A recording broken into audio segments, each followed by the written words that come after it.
Yep, day 45 here, and I definitely got some smeg on the camera, so if you just bear with me, we'll get rid of it hopefully. It's definitely a dull day, as you can probably tell.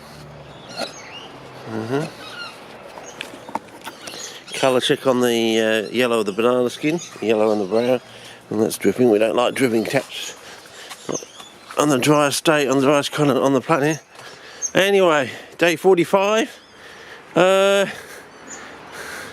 think they're actually responding, you know, in these ones. Yeah, I'm just doing a single flush today, fellas, you know. You got to keep your standards, don't you? Oh, yeah, dull day, as you can tell, you know. But it's supposed to be raining tomorrow, but we get the dull day today, yeah. Okay. Oh, yes, and... yeah, this one over here also seems to be responding, so that's 2 pots. You can see the look, especially with the flower stalk there.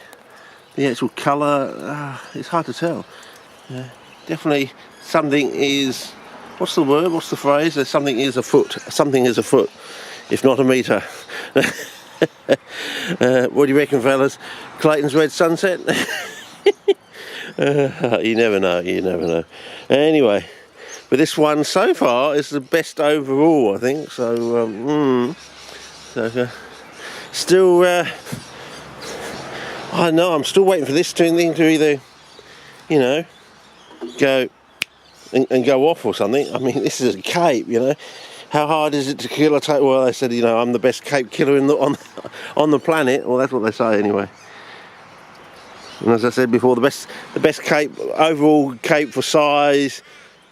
And coloration and growth I've seen is they're done by Donny. That was on a 111 sphagnum, peat and sand, you know, the K140 sand we were using back then, mix. As far as I know, it would have been K140 because we were really into K140. Yeah, or 140 micron spike sand. So basically there's this big spike of 100, most of the grains in the sand were 140 microns inside, and I actually measured, I got my micrometer out, and yeah, so it was on the money, fellas. It was basically a near as damn it 140 micron spiked sand. So and it used to have like this, you put with the sunset you get like this purplish tinge coming off the light from the was that some sort of diffraction grating sort of thing? I don't know, but anyway, I don't think you can see through the water with this one. It's subtly changing down there, so things are afoot, as I say, on this one here. Yeah, could do better. But I don't know when this is actually going to make a move, if it's going to make a move, this one here. But yeah, but this one, as I said, the one with the orchid bark, that's just, so far, I'm totally convinced to use orchid bark as a topping medium, so yeah. We still don't know whether it should be composted or orchid bark, you know, this sort of Pinus radiata bark sort of thing. So far, having absolutely no problems with the composted, and as I said, did say, when we're pulling out the stuff at my mum's place for the orchids, every now and again, I got at least 2 to 3 chunks that had a obvious blue tinge to the side. So I don't know whether it was just a very heavy growth of bluish penicillium, or it was some sort of copper compound or something that they've been using in the process to compost the bark or something. So again, it's like the snail legs versus the liverworts. You know, don't look at the liverworts. It's, you know, are these snail legs or osmocotes? You know, all this argument about snail eggs and osmocotes, when really, you know, the thing you weren't supposed to look at is the liverworts. You know, these liverworts absolutely festooning the pots with these lovely fly traps. And of course, liverworts are harder to grow than you think. Yes, having said that, this is what I want to show you. So we're going into, I'll keep it on spot, Cullen, because it will be necessary. Down here, in here, I've got these liverworts growing in here. In this one here, down there. Can you see that? Now this gets, I mean, you know, you can see how much sun we get from, you know, the sun goes across here, and I'm thinking, they're tougher than you think, fellas. So if they're tougher than you think, it does beg the question, why are they normally so hard to grow? There's a lot more to growing liverworts than actually meets the eye. A lot more. So I'm going to keep that pot going. It's got one of my dandelions in it, of course. I keep watering it every day. Basically, that's it. And I'm going to see how long they last. Can I keep this liverwort growing right through the summer? If I can, or it just puts the cat amongst the pigeons, doesn't it? Anyway, back to 49 area. Yeah, it's basically just a talkie. Oh yes, here's something I haven't talked about. I should have talked about. Yeah, I put one in. I cannibalised one of the other ones, fellas. Sometimes you want to get some data back. You know, should I buy a whole load of extra fly traps to do the zinc ones? Yes or no?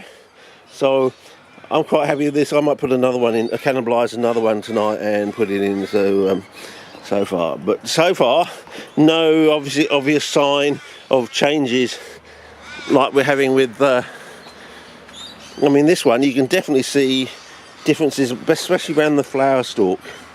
And considering that, you know, when the flower stalk comes up, you don't usually get any more traps until the flower stalk is matured, sort of thing.